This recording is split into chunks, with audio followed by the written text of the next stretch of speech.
Semajically, AI Series 2, Episode 16, The Crazy Australian. It all began when a young man named Daniel Osborne was walking through the outback as he always did in the evenings. He had come prepared with 5 liters of water on his person, as well as a picnic fit for a king. As he reached the middle of the outback, he found himself walking through a mysterious dark woodland, which baffled him to no end as he lost sight of where he was going and ended up stepping in a bed of stinging nettles. He tried to set himself free from the nettles, but he couldn't because something was keeping him stuck there. The more he fidgeted, the more stuck he became, and the more frustrated he became too. It was what happened that night, as he stood there stuck amongst the nettles, growing crazier by the second. A storm struck the woods along with the outback surrounding it.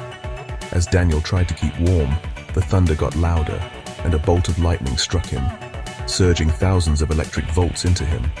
He was lifted out of his nettle bed into the air.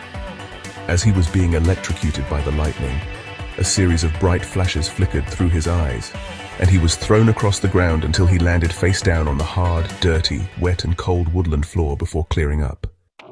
He awoke to find himself sitting by a tree, not knowing what that storm was, or what it had done to him.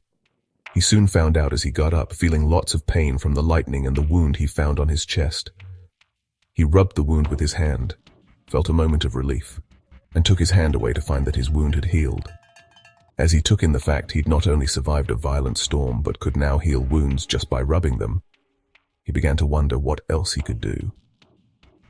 Over the next few days, he learned that he could teleport by closing his eyes and holding his nose, read minds by placing his hands on people's heads, shoot electricity from his hands just by holding them out in front of him, replicate himself by running a hand down his body, and time travel by pressing his hands together and walking to his right for the future, or left for the past while visualizing where he wanted to go. He'd also realized that he'd stopped aging at his current age. All these powers had driven him mad with obsession and self-satisfaction.